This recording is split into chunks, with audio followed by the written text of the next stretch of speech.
欢迎他。那我们是不是掌声欢迎一下？事实上我发音的名字不太正确了 ，I'm joke about the name。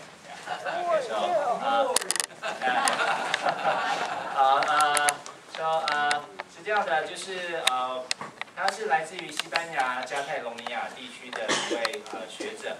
那加泰隆尼亚地区他们在11月的时候，他们要弄一个公投，准备要从西班牙独立出来。那他自己小时候也参加过童子军，那他也做过加泰隆尼亚这个地区的这个国际委员。那担任童子军会的很重要的一个干部。那后来呢，他大学的时候主修哲学，那后来呢到了硕士的时候就是政治经济社会学这一方面的。然后他开始呢就是开始研究他开始从认同的问题，比如说从国家的认同的一个问题上从昨天到机场还有到今天我觉得也许加泰隆尼亚、台湾也许不一定能够比拟啦，但是我们可能在公民教育这个方面我们还是可能会谈到认同，我们到底是什么未来是什么？那今天刚刚早上呢到大理高中去，那高中生也很有这个胆量，他就问他说那你觉得这个我们高中行医应该要做的是什么？那他觉得事实上可能一个很重要的就是说可能我们童子军运动要去思考我们台湾社会未来会怎么样，我们希望我们的人才未来是怎么样的，然后我们童子军怎么样去改变我们的活动呢？怎么样去吸引青少年的一个需求，然后他们能够进来，而不是只是说我们童子军就是一个最好的一个公民训练我想这个Dr. Edward Barori 他可能还会讲更多的一个事情了我先开个玩笑好了，我自己的名字叫张文新但是外国人很难发得出张这个字，因为嘴巴的张很大，所以我在国外的名字会变成钱文新有点姓钱的意思就是钱先生So you have the same can you say your name in Catalonia? Yes. Eduard Barori. 我们大家念一遍吧。很好那我们现在是掌声欢迎这个 Edward Barori。今天下午的演讲呢，我们就非常高兴，我们请到我们传心团的服务员显志南显先生，那他也是我们这个荷兰 DSM 公司的亚洲区的资深销售经理那所以我们是不是也是掌声我们欢迎显志南做翻译。那所以我想我就不浪费大家的一个时间，那我们就把麦克风交给Barori。然后请他开始今天的演讲。Thank you.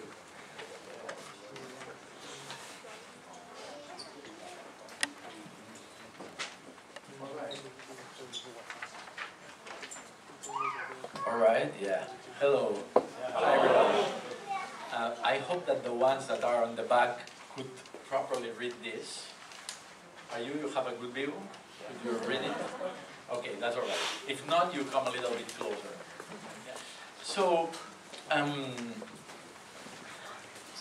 there are many things that I've done on my research on scouting, and the presentation that I'm going to do today is going to deal basically with something that is the idea of scouting as what we do not see. 对不起，我就还是用第一人称代替 Dr. Barori。我在童军方面做了很多研究，但是今天我要分享的就是在童军上头我们所没有看到的事情。When you go in the street and you see a scout group, you recognize it because they do many things that you are familiar with. Maybe they wear a uniform or a scarf, maybe they do some kind of song or some kind of scream that you are familiar with, they do a particular activity, and it could be that you imagine that scouting is this uniform or this activity or this song. And what I'm trying to talk about today is that precisely I feel that scouting is something very different, something that you cannot see. 当你到街上去看到童军团在唱歌，在穿这个制服，时候，你很容易连接到你所认知的童军，甚至说你有类似的经验。但是今天我要分享的是，除了这些外在的童军的旗帜、标志、制服之外的事情。I've done the research that I finished several years ago. I published in this book that if some of you went to the World Scout Jamboree in Sweden, you might know some of these people because the picture was taken in the Jamboree. I finished the book actually in the Jamboree because my deadline was the 1st of August. I said, give me 10 more days, and I finished it there. So, in the book, I deal, as I said, with many issues related with global citizenship, related with education, but what today we are going to talk about is something more new, let's say, which is what is Scouting? 这本书是我对童军的研究做的一个总结，是你可以看到在封面上是上一次的瑞典世界大陆营的照片，因为我是在那边完成我的论文，因为它有一个截稿的时间，所以我很努力。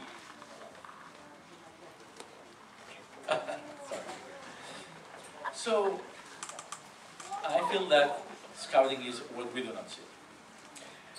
And let me, my idea is to explain it in 4 parts. The first one is talking about Scouting as a movement, which might make the Scouting too loose, too weak. 我要做的今天的演讲是在从4个方面来谈。第一个方面就是以运动来讲，童军是不是太松散了，太虚弱了？ The second idea is that Scouting has a very strong intuitive nature, something that we feel without no one explaining us what it is, and that could make Scouting too weak. 第二个方面是从童军是不是太直觉性的天生的太用直觉感觉来谈童军，所以不够严谨，所以造成童军被弱化了。 The third idea is that Scouting deals always with identities, national identity, religious identity, association identity, and those identities could be challenging, and that could make Scouting too insecure. 第3方面，我们要谈的是在身份认同童军的认同上头，它可以从一个社会、一个国家跟一个全球的角度来看，因为是很多时候是可以被挑战的，所以造成说它有它内部的一些不安全感。And finally, Scouting, if we have to summarize the goal of Scouting, we could say that the Scouting goal is to empower individuals, to make individuals that are able to lead their lives. The question is how we empower them. Are we doing it? Are we making them too criticals, no criticals? How we empower individuals? 第4个是在他童军对未来个人发展方面，是要使他有权利去做改变，去判断他在未来生活上头。这个也是会回来谈论到他在授权他有这些能力，赋予他这些能力之前，是不是这个是太 critical 很重要的一个，或者说这个是不重要的一个想法。Let's start from the beginning, which is the idea of the movement. 好的，让我们从第一个开始谈起。So,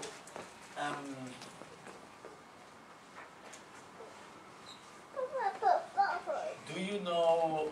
I don't know if here Star Trek is famous. Is Star Trek famous?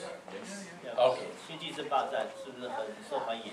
So, you know that sometimes you have people that when the new Star Trek film arrives, they meet all together and they dress in a kind of Star Trek way they do this Star Trek sign, and they just gather in a Star Trek way. You know that? You familiar with this? 对，你不知道是不是熟悉到，当有新的电影要上演的时候，就一堆粉丝会聚在一起，穿着那个道具或者服装，去整个结合在聚在一起，去庆祝这种新的庆典一样的电影上演方式。So the thing is that Scouting started precisely in this way, which is not a very let's say, epic way to start, but it was the way it started, in a very casual way. 童军也是从这种很轻松的方式开始的。So, the beginning of Scouting is precisely a book. It's a book written by Robert Baden-Powell in 1908 that is called Scouting for Boys. And it was published when Baden-Powell was 50 years old. And it was an adaptation of a technique book that he wrote several years before for soldiers on how to scout, how to explore. 这个大家也知道，童军的开始是贝登堡爵士在1908年从一本书《少年警探记》，不晓得翻译是不是正确。他从这本书，他技巧，他的探查的技巧，这些从那本书开始来。This book basically talked about an imaginary figure. The book talked about scouts, but the scouts that the book talked about didn't exist. So when you read Scouting for Boys, the kids that were reading Scouting for Boys were reading something about a figure that didn't exist. Baden-Powell said, scouts do this, scouts do that, scouts wear a scarf, scouts wear a uniform, scouts do this symbol. But they didn't. They were not scouts in the moment. 当这本书在发行之后，大家看这本书只是一个虚构的场景人物，那包括是他的做的事情，贝登堡在里头书上提的这些小警探做的事情，事实上并没有实际存在，只是有一些动作，有一些服装这些形容。This book was very successful in Britain in 1908, 1909, and they sell thousands of copies, lots of them. And was very popular. And kids started to ask for merchandise. The same that you do with the Star Trek. I want this cap. I want this shirt. I want this kind of medal. And they started to write to the editor of the book. And they started to sell these things. The cap, the hat, the uniform or the scarf, but when that was happening, they were not scouts yet. 就如同今天的一样，一个流行文化的开始，在很多读者，因为那时候书卖得非常好，很多读者开始写信给编辑、出版商，说我是不是可以买到这个徽章，我可以买到这个领巾，我可以买到这个服装。So what happened is that in 1909, so 1 year and a half later, in summer 1909, the editor of the book of Scouting for Boys decided to do a gathering of readers of Scouting for Boys, because many people wrote letters saying, I like your book a lot, I would like to have this badge in the uniform, I would like to do this and that. And they decided to do a gathering, similar gathering that the Star Trek ones, or that the ones that the manga readers do. 在那时候基本上也还没有童军团的形成，所以这个出版商呢，他就决定办一个像一个嘉年华一样的，让这些青少年有一个发泄的一个场合机会，让他穿戴这些书上所形容的制服跟徽章跟领巾这些东西。So what happened is that surprisingly, 10,000 kids and teenagers appeared dressed in scout uniform. They were kids, they were also girls, dressed with a hat, with a shirt, with a scarf, and they said, with my father, with my older brother, with a person in my neighborhood, we started to do the activities that the book explained. We are scouts, because we do what the book says that scouts do. OK， 所以在数以万计的青少年，男生女生都聚在一起，去穿戴成那样的形式，甚至说我们也照着他跟他家里的家族里头的兄弟姐妹或者堂兄弟堂兄妹也一起去仿效书上所描写的那些情境，去做那些活动。So, the impact was so big that Baden-Powell, with the help of the British Crown, decided to create an organization. And this organization, this association, was the Boy Scouts Association in Britain. That was the first Scout association in the world. That was at the end of 1909. 在1909年，贝登堡爵士他决定创建这一个童军团，去集合起来这些青少年的对于这些少年警探这种热切的盼望跟学习。Also, because the pressure of a very conservative society, the promoters of the association said, we cannot have boys and girls in the same association, so they push to do an adaptation for girls. Although it is known that in the first gathering, they were girls dressed in the same way that the boys, saying, we want to do the same, we don't need any kind of adaptation. But that was how the girl guiding or girl scouting started just slightly later. 但是即使在那个年代，还是非常保守。即便是第一次的这些青少年集合在一起，在非组织性的没有一个组织在设立前集合在一起，但是真正在设立童军团的时候，还是因为保守的想法，在那个时代保守的想法，还是把男童军跟女童军把它分开来设定不同的组织。So what happened also is that between 1909, when the British Scouting as organization starts, and 1920, when the first World Jamboree appeared, which is only 11 years, it happened a very strange thing, which is that in many countries, scouting for boys become translated, and people start doing the same that the British do. They start creating scout associations in France, in Italy, in Malaysia, in China, in Chile, in the United States, and also in the British colonies. Remember that in that moment, the British Empire had 1/4 of the world territories and 1/4 of the world population under control of the British Empire. 在1920年第一次世界大陆营的时候，就有机会。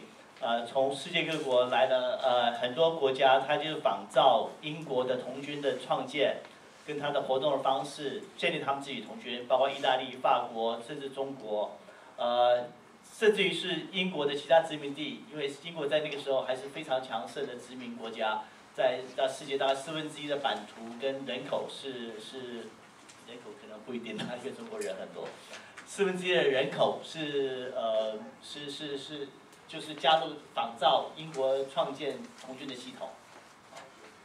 So, what you have in between 1914 and 1918 is the First World War. So you have lots of people killed, particularly young people. So many people of your age, people between 14 and 20 years, were killed mostly in Europe in big amounts, and that also influenced very strongly the approach of scouting that had started with a kind of idealistic view of the army and the military. Now that was not ideal anymore. The war was very real, and many people particularly young people, were killed. 对啊，在那个年代，1914年这个1918年刚好第4次世界大战打完，所以在整个社会氛围上头也有很多青年，在战争中死去，所以在社会上也很多人追求这种理想主义或者像军人这种穿戴的方式，所以这对童军运动也是有一些影响。So, when at the end of the First World War, Baden-Powell decided to do a big gathering of all the associations that call themselves Scouts. Scouts, because in one country, in Catalonia, they are called Escoltas. In Italy, they are called Escutas. No, Escuteiros in Portugal. Exploratori, Exploratrici in Italy. Pathfinder in German-speaking countries. So each country had a different name, but all of them were doing the same that Baden-Powell wrote on Scouting for Boys. And he did this big gathering in 1920. 所以贝登堡爵士在1920年召开第1次世界大陆营的时候，从各个国家他们有自己称呼自己童军团的方式，不同的发音、不同的形式，但是基本上都沿循在异国创建的体制。Well, here stops the historical background, because in 1920, during the Jamboree, what they decide, these 30 countries that were together, we have to think that in that moment they were 40-something independent countries in the world, and there were 30 countries represented in this Jamboree. They decided to create a world organization.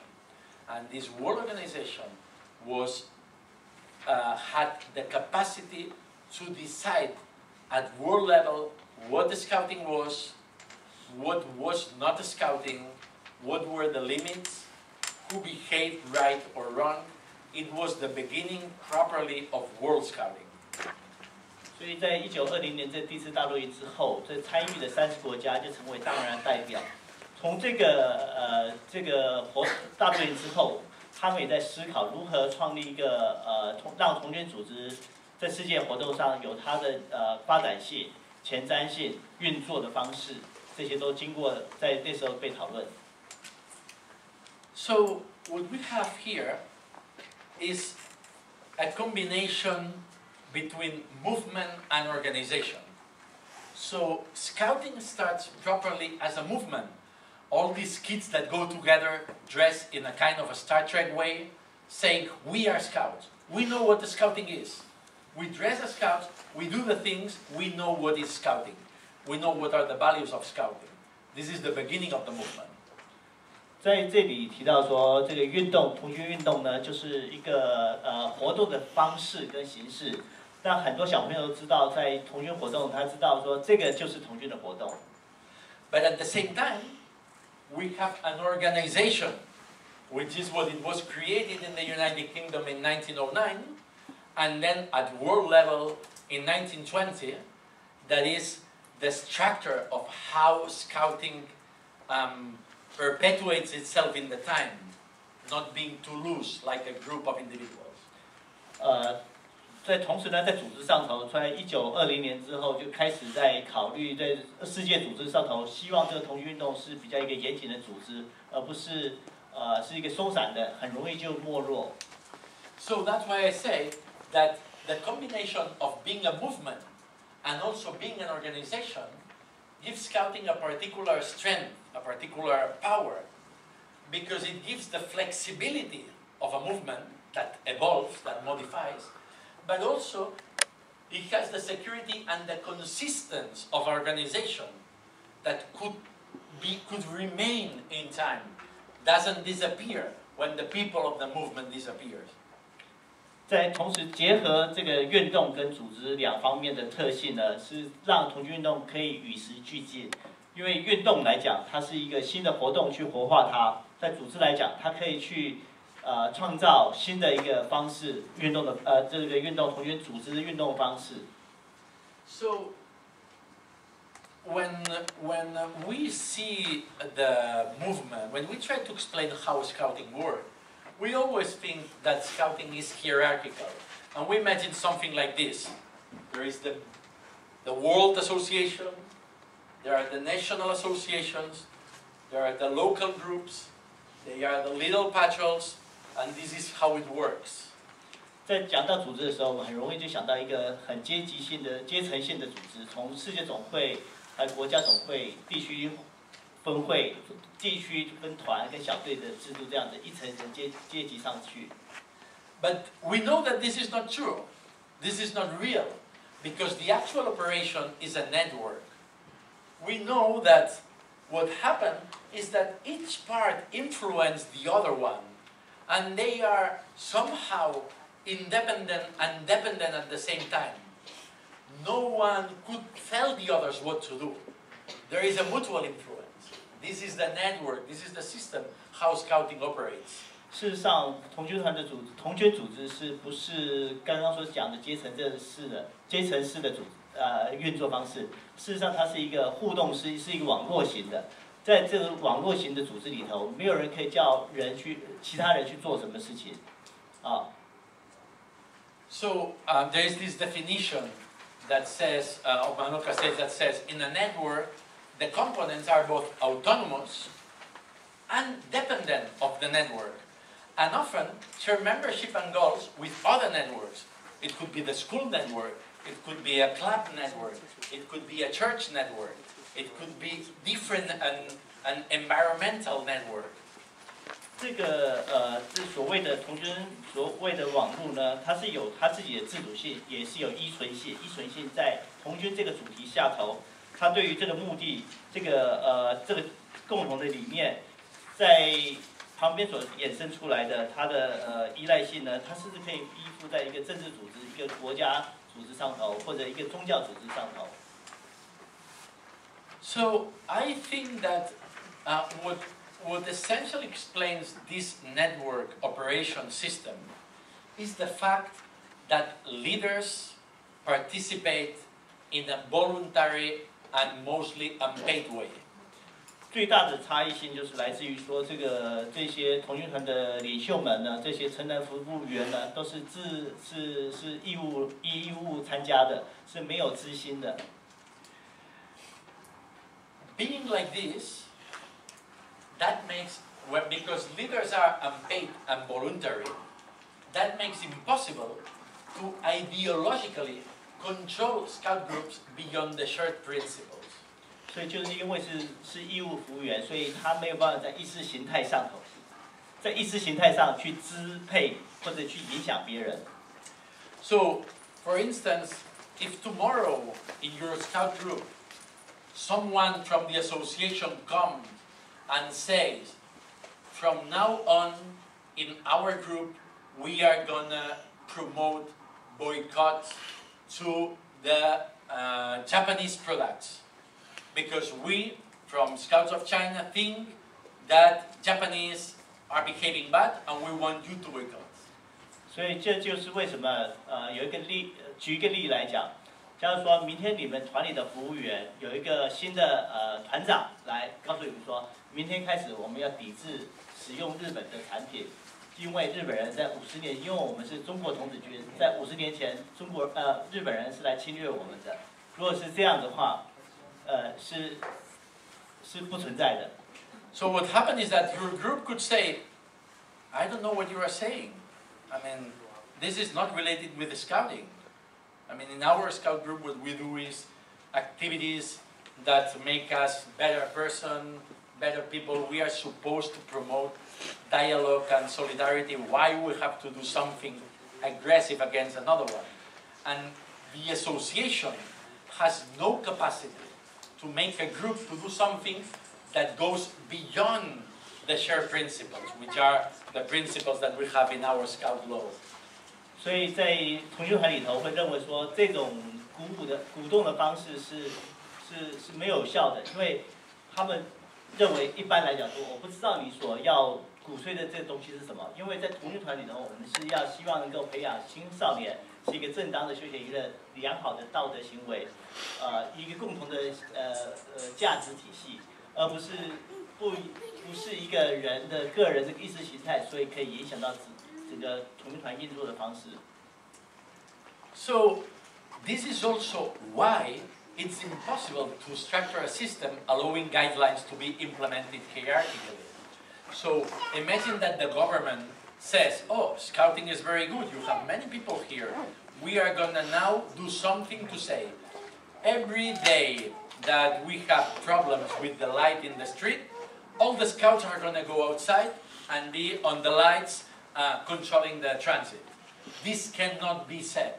This cannot be done because there are no ways to implement hierarchically guidelines from the top to the bottom. 这个也是同时是对于从军活动来讲也是不可能发生的事情，就是在阶层系统的组织从上而下这样主导整个从军运动去执行某种特殊的任务，这样也是不可能的。And that also explains how. Oh, sorry. That also explains how, in cases, for instance, when in Europe, in the end of 1930s, early 1940s, several countries were invaded by the Nazis, and scouting was declared illegal. The scout groups, still did activities because they didn't need someone on the top to control them. They knew how to act. They are able to be autonomous. 就是从军的自主性来讲，即使在1930年代到40年代，很多欧洲的国家在纳粹在统治的的区域，他们还是可以自主的去发展他自己的童军活动。So when the Nazis came to power in Germany, when the fascists get to power in Italy, when the fascists get to power in Spain, when the communists get power in Russia and later on in several Eastern European countries and in China, what they did was illegalized scouting because they illegalized free association. 即使在欧洲很多不同的政体，像纳粹领导德国，法西斯领导意大利，俄国有共产党，中国甚至是有一个被认为是非法的一个童军组织，但是这些都不影响他们从上面到下面的指导，就是运作的形式。But what they did is to copy the aesthetics of scouting and create new movements. The Balilla in Italy, the Hitler Youth in Germany, the pioneers in Russia, that copied the aesthetics of scouting, but where the participation was compulsory and non-voluntary. They were paid people to organize it. It was ideologically controlled, and it was a hierarchical system to implement guidelines from the top to the bottom. So it was totally the opposite. Although when you see them, they seem to do a similar activity that scouting does. OK， 在这些国家呢，全部是在童军的活动是被掌控的，他们人员是给薪水去做的，他们只是单纯的从英国拿到一个静态的一个固定的一个童军操作的模式一个范本。那就照着他们自己的方式在运作，但他这些刚刚所谓的共产国家或法西斯这些集权统治国家，它都是一条边的方式在运作。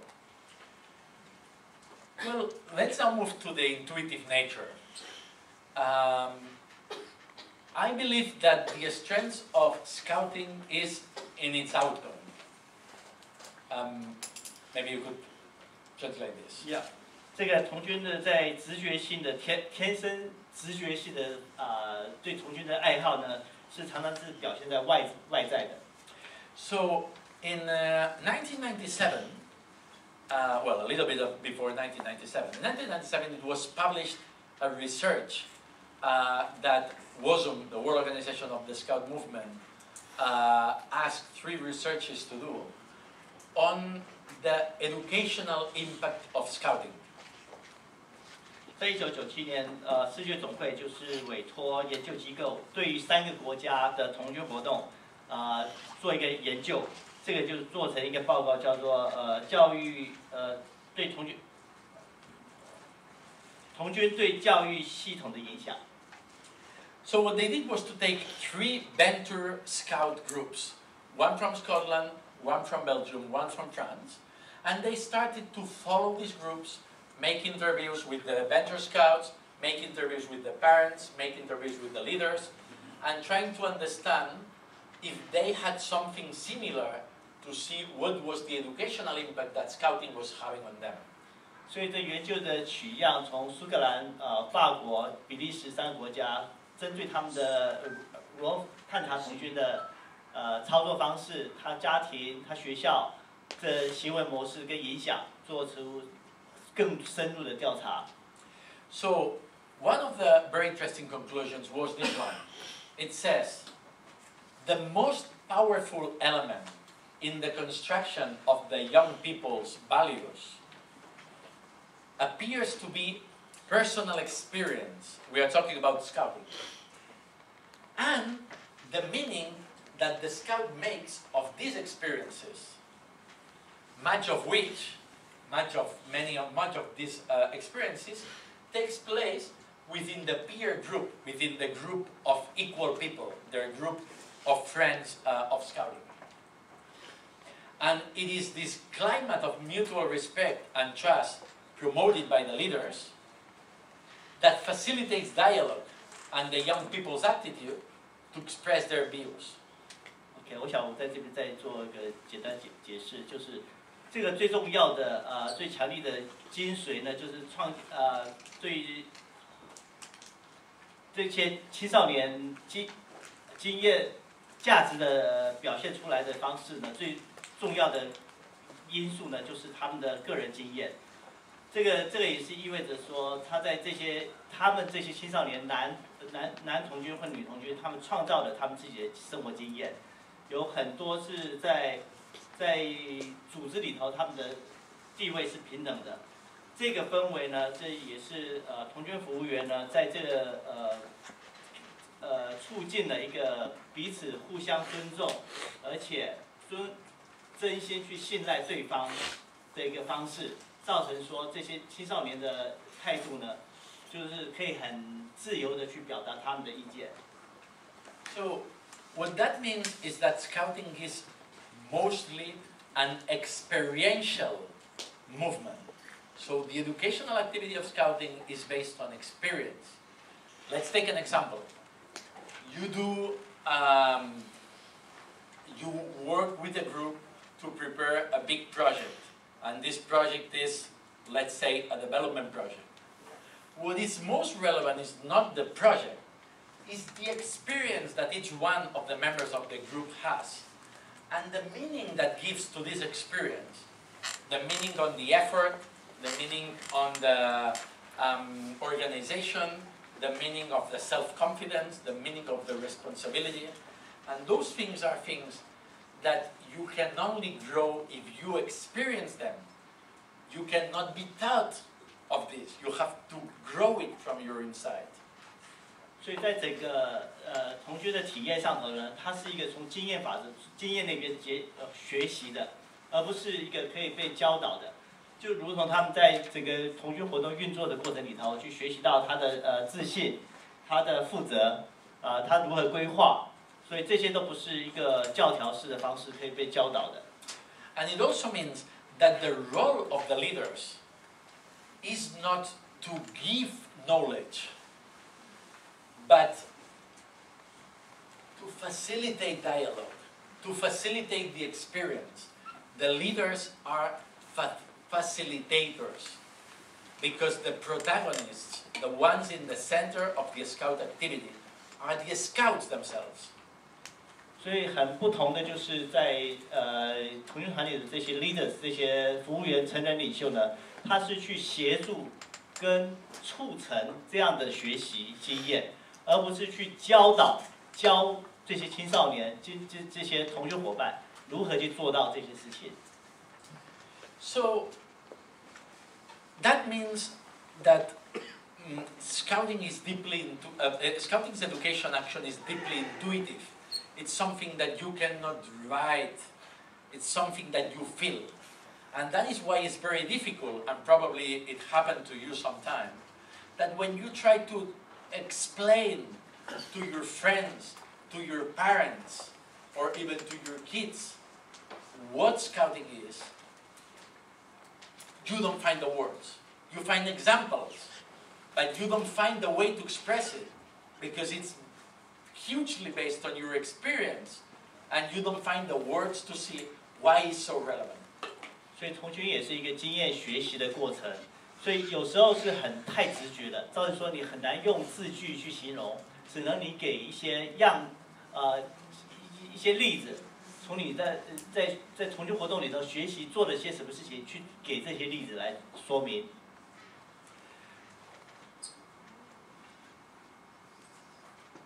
So we know that people come to scouting looking for fun, looking for friends, looking for freedom, looking for adventure. And that's why they find. So they come to scouting for this. This is the main reason why they go. 所以到处都有青少年呢，他们到童军来找寻欢乐，找寻朋友，找寻一些自由，找寻一些冒险，这就是他们所发现的。But this intuitive essence, this element that we know that we build when they are having fun, when they are with friends, when they are doing adventure, they build feeling of belonging, they feel self-confidence, they build a capacity of overcome problems. This is something that from the outside you cannot see because it's intuitive. And this makes people from outside scouting to have difficulty to recognize the impact of scouting. 就是因为这些很直觉的这些感受性的活动，造成说外面的人很难去认知这个童军活动是有教育性的。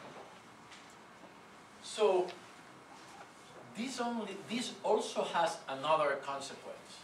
So we said scouting is very intuitive, and because it's intuitive because people come here to have fun, and then they build these life skills. And when we try to go to the university or to the school and say, hey, scouting has huge impact, they say, I only see kids playing. What are you talking? Which impact is that? Kids are playing everywhere. You're dressed in a weird way, and you do weird things, and you want us to believe that this has a huge impact. So this is the intuitive element that makes scouting strong, because it makes the impact big, but at the same time it makes it weak, because from the outside people don't recognize it. 从自己的本身出发来讲，你当然从这个学习童军活动里头学到欢乐的事情，也建立了关系，学习到技能。但是当你在陈述的时候，人家很难被说服，因为他只看到都是一些玩乐的事情，穿的奇怪的，不能说奇装异服了，就是穿的一些制服，所谓制服。对，但是这很难去说服人家，真正是他的教育性在哪里，这是他的弱点。照理说，童运动是不是也有它的盲点存在呢？ So the question is that this also affects to us, because this intuitive character of scouting, this intuitive nature of scouting, makes us to feel that if we lose the traditions, if we lose the symbols, if we lose the uniform, if we lose the salad, we are going to lose authenticity. We say, scouting is what we see. If we lose this, this is not scouting anymore. 但是你如果是拿掉这些所谓的童军的元素呢，比如说这些活动、这些探险、这些交朋友、这些自由，甚至于是服装这些徽章，会自然而然就影响，造成说失去了一些安全，造成一些不安全感。那你是不是觉得说你是不是可以被信赖的？这就是童军，我们所谓的童军。So traditions and symbols are the main builders of identities. And scouting had been dealing with identities since its beginning. 传统跟徽章已经被制式化是童军的一环全部，但是过了那么久之后，已经变成说是不是真的还继续存在？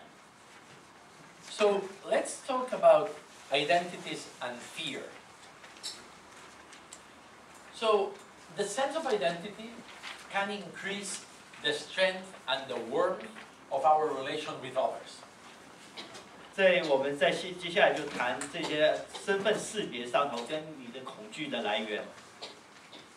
For instance, our family. We have an identity of our family. We do particular things in particular days of the year. Someone always stand up and sing. Someone always want us to pray in a particular way. Someone always make a joke. Or we sit in a particular way. All these things make our family to be different from our families.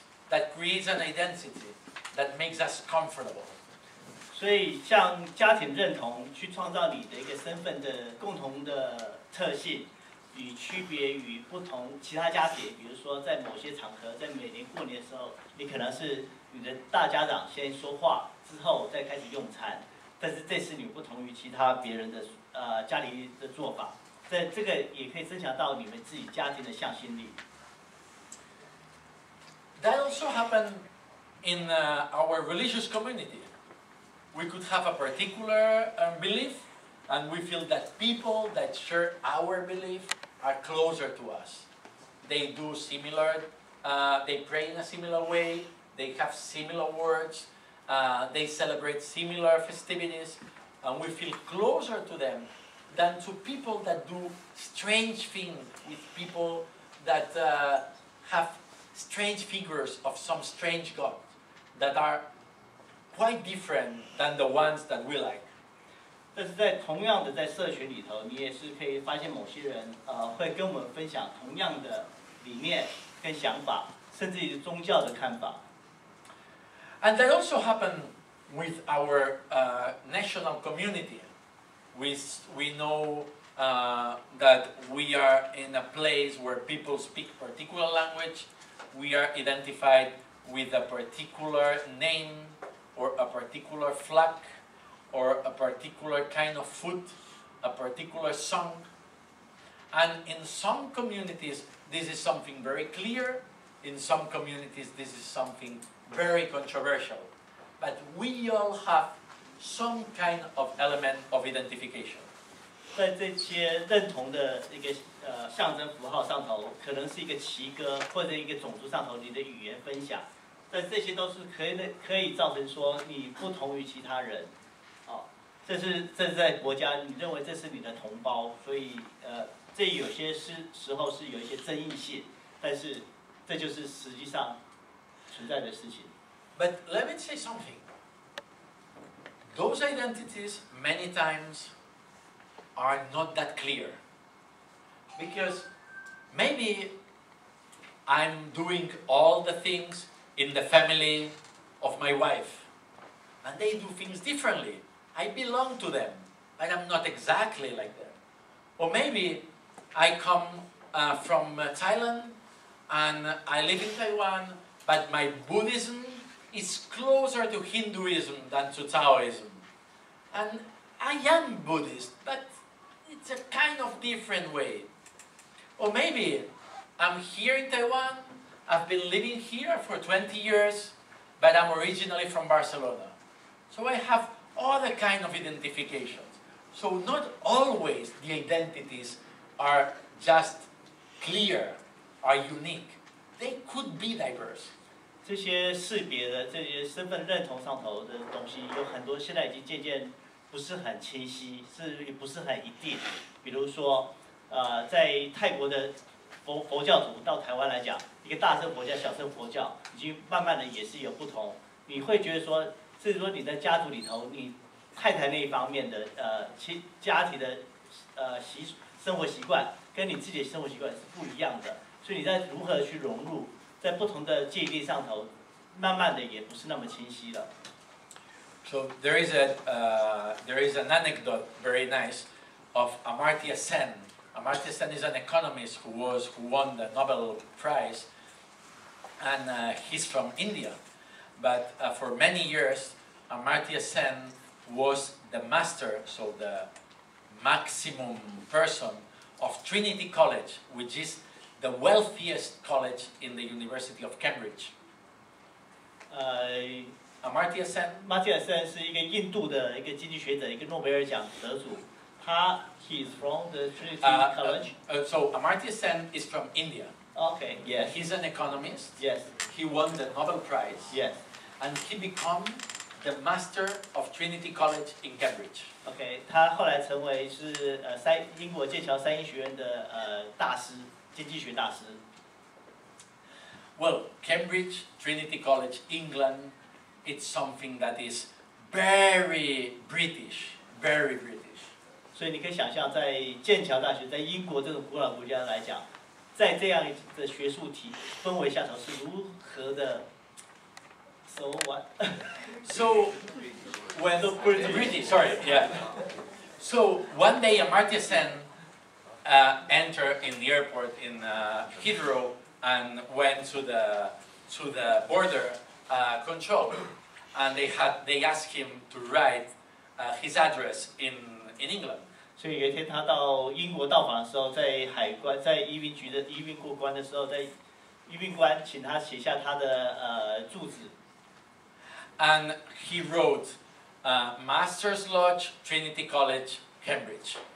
他是 Master in Law， 就是法学硕士，在三一学院剑桥大学。And the policeman asked him, "Oh, are you a guest of the Master of Trinity College?" 他说：“你是一个你事实上是这个三一学院这个大师的客人吗？访客吗？” Because obviously the police could not even think in the possibility that this Indian guy was the master of Trinity College. 这个警察，这个移民官呢，他根本无从去想象，这个小小的印度人呢，就是剑桥三一学院的一个大学者。So Amartya Sen thought, am I uninvited of myself? I could say that I might be a guest of myself. 他说这个印度学者，他说那我是这自找的，我也可以说我自己是我自己的客人。So he thought that it was better to answer, yes, I am, than to try to convince the police that he was the master of Trinity College. 他想最简单方式就是直接说，承认说我就是那个客人，对。So we say that the sense of identity can increase the feeling of belonging. We are a group, we are a community, and we feel comfortable. But the sense of identity, when we embrace ours, could also exclude others, could separate us from others. 这个认同感呢，也是可以同时是会有排他性的，去体认到说有些人是跟我不同的。For instance, are you familiar with this Shakespeare play, Romeo and Juliet? 比如说，你们是不是很熟悉莎翁的《罗密欧与朱丽叶》这个剧？ Well, you might remember that the Capulets and the Montescos are fighting, the family of Romeo and the family of Juliet. And they say, you could never marry a Capulet. You could never marry Montesco. So the family could be not just the feeling of belonging, it could be also a barrier, an element of separation. 所以在莎翁这个剧里头，在本罗纳这两个家族呢，罗密欧的家族跟朱丽叶的家族是彼此是水火不容的，所以他们各个家族都说你再怎么样也不能跟对方的家族再交往，所以这是虽然是讲你自己家族这个感觉很好，是很亲密，但是你对其他的家族也可以造成是很大的仇视。So religion also says that we have to be brothers of all the others, brothers and sisters. We have to create community. But if you think in the Middle Ages in Europe, you have this concept of infidels, which was the ones that Christians used to kill all the Muslims because they were convinced that the Muslims, and by extension the Jews, were people with wrong beliefs. And they say, well, you either change your belief and become Christian, or we better kill you, because it doesn't make sense for you to believe in this weird thing. 所以宗教上头也许是出发点是教人为善，但是在中世纪的时候，基督徒、天主教徒他们也常去屠杀回教徒，他认为这些是异教徒。你为什么不信我们这个教呢？我们的真主才是真正唯一的真主。And the same happened with the foreigners. We have our community, but we have the people that come from other part and come here and live with us, and we feel sometimes uncomfortable.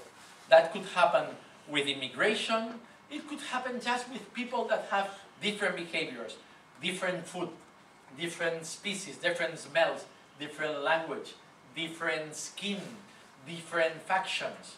And we feel that this feeling of community that we have is broken with someone, when someone comes and make it different. 所以在另外一个例子呢，就是对外国人，这个外国人到我们这个国家这个环境来这个社会来生存，居住，他觉得这个语言、这个食物、这个旁边的人、周遭人对他不是那么友善，即使他已经要先适应一个不适应，所以这就是说在不同的环境里头，也是对外国人、外来人造成说我们这个现在的社会有一些负面的影响，所以这些歧视呢，也是造成一种不相容跟排斥。So, Scouting has a very nice work with identities because it accommodates multiple identities.